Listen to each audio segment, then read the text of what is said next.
Ladies and gentlemen, welcome back to the Ultra Running Magazine podcast. You know her, you love her. She's the chicken broth in my midnight of despair. Editor-in-chief, Miss Amy Clark. Amy, how the heck are you? I'm good, Scotty. How are you doing? And I am recovering from deviated septum surgery. I had it Ouch. 2.5 weeks ago. Um, and Ouch. yeah, no, I'm on the mend. I'm on my way to breathing, breathing as a human being. Good. I That's have amazing. never been able to breathe out of both nostrils at the same time. Um, Wow. and so, I'm like months away from a full recovery still, but Yeah. oh my gosh, I'm so excited in all the ways that this is going to improve my well-being as a human being. And Absolutely. No yeah, it's kidding. super cool, super cool. Talk about a newly developed, enjoyment for life, right? So in all the ways, not just sleeping or whatever, but running too, like breathing, just in general. Yeah, Yeah. I'm really curious to see how that's going to affect my running. Yeah. To be able to breathe. And I'm reading this really fascinating book called Breath. No, it's Yeah. called, is it Breath? Yeah, it's called Breath. Yeah. Uh, Yeah. and I've heard of it. it's so good. I mean, it's just how through the millennia people have really paid attention to breathing through the nose only, and not through the mouth, and how runners like who run with their mouth closed, how much more efficient they run. Um, it's incredible. So I'm super stoked to kind of dive into the kind of the performance aspect of breath. So Yeah, yeah, for stay sure. tuned for more. But I'm going to take a deep dive into that topic as I learn more about myself and this new schnoz. So so I've been waiting for like 2 years for the surgery, and because there's only one doctor in my HMO who does this type of surgery because it's that severe, and Wow. um, and so it's a septoplasty, turbinectomy, all sorts of stuff. They took out cartilage, and so they're about to put me under on the table, right? And so the guy's like, "Breathe, just breathe." I'm like, "Okay, feel free to give me the Clooney or the Chalamet while you guys are while you guys are at that." And then I hear overhear the doctor just before I black out. He goes, "Okay, go ahead and grab the saw." Wow. Yeah, the recovery was like it was so uncomfortable, just like only Uh, be able to breathe out of your mouth only for for like a week before they took these stents out of my nasal canals, right? And these things are like they're inches long. And it's like do you know when a magician pulls like a handkerchief out of his sleeve, it just keeps going and going and Just going and keeps going and coming going. and coming. It was Yeah, kind of yeah, like yeah. that. It was just like Oh, they just kept coming out like, what is that? And but like this immediate relief of breathe, like, oh my gosh. It was like she's like, do you feel dizzy? Because people get dizzy and they pass out when yeah. when they take in that breath like that for the first time because it's I so bet. so much oxygen. Yeah. But it's like but the and this is the fun part, ladies and gentlemen. Um it's the I think it went blurry for a second here. That's okay, probably for You did. everyone's betterment anyways, but I'll keep talking. So the so you have to do these nasal rinses, right, to kind of flush all this stuff out. And what they have Yeah. up there, like during the they got like you've got a cast on your nose, they take that off and then the scents come out, but there's all this like sticky gel that's packed way up there, and so Oh, that stuff just starts coming out, and I'm not kidding, it is like a bloody leech, like oh, coming out, and it's just so disgusting, but it's so amazing too, like it's like, oh yeah, just get out, just come on. I just pulled another one out like minutes before really? this episode. Yeah, Oh my gosh. yeah. So I'm Wow. like, oh my God, it feels so good. So much better. So Yeah. yeah. But it's there was painless. Like really, like post surgery, it was so painless, and it was just mostly just super uncomfortable, like no sleep Okay. and all that stuff. So yeah. Yeah. So I look like death walked over me, these last couple days. So Well, how can you not with lack of sleep and all the stuff going on up here? But you look great now, Scotty. So Oh, don't ever thanks. think, yeah, I'm don't think you look like death warmed over. I'm curious to see how it because it's swelling still going down, and I'm starting Yeah, to see shape now, and so I'm really stoked to see. Did I get the your new nose. Chardonnay? Did I get the Clooney? We'll see. We'll see. Remains to That's be seen. great. Oh my Anyways, God. but we're not here to talk about my ultra nasal magazine. We're talking about Ultra Running magazine and this amazing issue. Oh my gosh! I know. And we gotta talk about that cover. Uh, Holy moly! This Yeah. dude, Samuel Okunola. Um, Holy moly! Talk about a beast. This guy is like king of the mountain. Like when bears see him coming, they run up the tree. When Right. rattlesnakes see him country coming, they bite themselves. Like Yeah. that guy is, man. I want that dad bod right there. Holy He's smokes! incredible. Yeah. Well, it's funny because he did Bighorn. This is from Bighorn 100. Okay. Which is in the magazine. There's a race report, full report about how Bighorn went. It's always one of our awesome, classic 100-mile races that I love to cover because it's so beautiful and it's in such a great area and the race directors are amazing and it's just one of those old school races that you just don't want to, you know, like you want to put on the cover every issue because it's so beautiful. Samuel, like I don't pretend to know what it's like to be in Samuel's amazing, like fit, you know, body like that's incredible. But he is a new ultra runner. He just started running ultras a couple years ago. Started with like, 100 milers, crazy mountain 100. And so this is like his, I can't remember his second or third, but he's got a real prominent online following if you want to look him up Yeah, on the socials. So yeah, yeah, and he's a pretty intense dude. yeah. But He does not have a typical runner's body. I would not say that's a runner's body. no, he's stacked. Yeah, he's Yeah. definitely muscular. Imagine a brick wall in polyester running shorts, and that Yeah. is Samuel. Yeah. Yeah, Incredible guy. yeah. Yeah, for sure. Whoa, that guy. Yeah, I want to interview him so bad. Like, I want to hear his story. I really do want to hear his story. Yeah. And It's really, I mean, obviously we all have our stories, but it's really fun to hear about people who just come into the sport and it's like, yeah, how did you find it? Right. wow, So, new to Ultra yeah. Running, and look at this, bam, right on the cover. That's what's so amazing about this magazine. I mean, we love you, elites. You guys are freaking Yeah. amazing rock stars, and you deserve all the attention you get because you work your asses off for it, for very Right. little in return, by the way, which is a damn shame. But but we give that kudos to folks like Samuel, first timers, and Yeah. that just so cool. I love the sport so badly. So let's get into it. What's Yes. this issue all about, Miss Clark?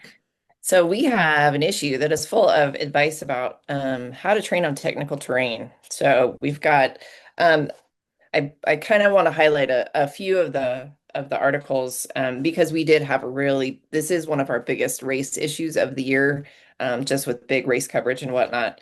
But Maggie Gooderl is, her column Ask Mags is just always so much fun to read, and the questions that she gets are so much fun to answer for her. So she's got a few questions, some about mental tricks for maintaining momentum in tougher sections of a race, um, how to or when you're running sore, how to either continue to run or if you're supposed to rest. And then also foot care for rocky terrain, which I think is a huge deal. Foot care has been, uh, I think, talked about, but maybe not talked about enough, especially in the mountains and technical terrain that can really beat up the feet of a runner over 100 miles. So she answers some great questions. Yeah. Yeah, and this issue is this I mean, I always talk about, oh, this issue is so great because it is. And the intention that was put into these articles to help people train it's staggering how good it is and how in depth it is, and how and the writers you guys have on board to write these stories. Absolutely. In Charmin's article on how to judge your effort, which is something we always do, but the question is this, am I doing it correctly? And Right. that's kind of like when you're asking yourself those questions in the middle of a long ass endurance run, you could be in a bad spot, Yeah, because now you're kind of exactly. grasping for stuff. So can you Yeah. talk more about that article? About Ian's article. Yeah. Sorry. Yeah, no, I mean, I think that, Ian has some good points about what it takes to really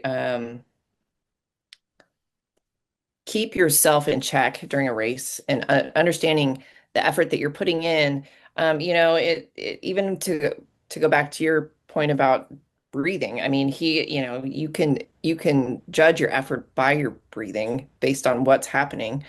And then other things like the just keep practicing what you're doing and understanding, like paying attention to your body really is kind of what it comes down to. So you can do it from talking, like a talking test, to even technology helps sometimes with your effort. Yeah. So Yeah. yeah, it's a good way to remind yourself how what you're doing and how you're doing it will understanding more about that will help during a race. Yeah, he has a there's a quote here from the article that you highlighted here, which was really good. It's the slowest miles, not your fastest, that have the most effect on your average pace and overall time. Right. Something to Yeah. consider when you're going to an aid station. Then, oh boy, that chair looks super comfortable over there. Man, I don't have to bend that far down to get back up. I could stay there for a Exactly. bit, maybe get some pizza, get some Aware, Grubhub going over here. aware of the chair. Exactly. Where the chair? All right, andiamo. What else we got? So we have a feature in this issue about sports bras, which was written by Dr. Nick Tiller and Camelia Alibi. Oh, And good. they're both, I'm glad he brought in a female to give some, I know it wouldn't have worked as well, right? Dr. Nick, you're a smart guy. We love you, but you do not have breasts, my friend. So they give a really good in-depth article about the history of sports bras, which if you didn't know, they were originally called, and I'm gonna make sure they get this, jock bras. That was how they That's originally started. seriously jock Yeah, bras. seriously. Yeah, That jock bras because they were made with jocks. Yep. they were. Yes, they were. That's That's I'm how they originated, I'm so which is sorry crazy. on the I behalf know. of the male I species. know. My God, seriously. I But uh, yeah, no, I mean, we've got information in this article about the history of them, how to fit them, how they're the like your hydration vest and your sports bra work together, and how to kind of make it work together, how to correctly size yourself. And then, 5 steps to fit that for that ideal fit. so So good, so good. All these women, I can hear this going, "Amen, amen." Have have you yeah, and seen then we even have advice for coaches on how to fit their or how to recommend sports bras for their athletes, which I think is huge as well. so Because I thoughtful? don't think there's a lot of coaches out there, at least for ultra running, that talk about fit. So yeah, That's so it's great. awesome. I love it. It's I awesome. love it. Love it. Love it. Have you seen those trends on Instagram or TikTok where Which ones? There's so many. I know so many to choose from. All right, but this one is where they will like take a guy who's like his wife is pregnant, and so they strap like a belly, like a pregnant belly, Yeah. onto Uh-huh. wrap it in like cellophane or something, and it's like go ahead and try and pick that up. You can't do it. No. It's like and just like how uncomfortable it is to be pregnant, right? So the man's Yeah. experience of what it's like to live as a woman for something like that, right? But Right. have we done anything where we've actually put on, breasts on a guy, and had him go do a 50K and Right. see how that goes for you, and put him in a really crappy sports bra, okay? Right. And then, Right. all right, we're gonna have you do it again. This time, we're gonna put you in one that fits right, Right. and just to like and get that opinion. I mean, imagine. I mean, I know it's gotta feel not as intense, but Right. but still, Yeah. No. Still, no, that's a good point. Yeah. It's something that women have to deal with.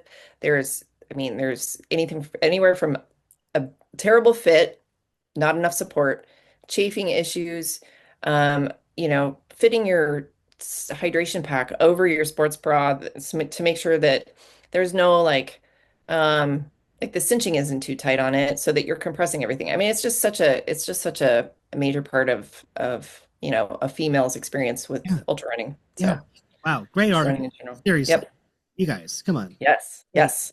Love it. And then we have a wonderful amazing interview with that John Trent did with Caleb Olson and Abby Hall, who both won Western States this year. Uh-huh. Both incredible athletes, both have amazing stories, both have had incredible races. And he dives into the like pre-race years before. I mean, if anybody knows Abby's story, she was injured at Western States. She'd broken her leg 2 years ago.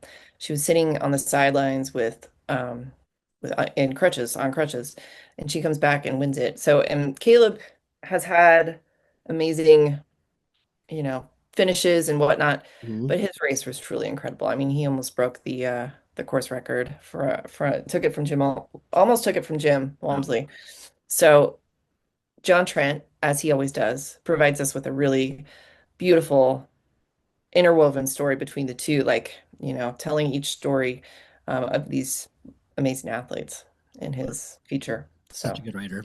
yeah, Great storytelling. incredible. Incredible. And then we get into the gear section. So we have essential gear for running 100 miles.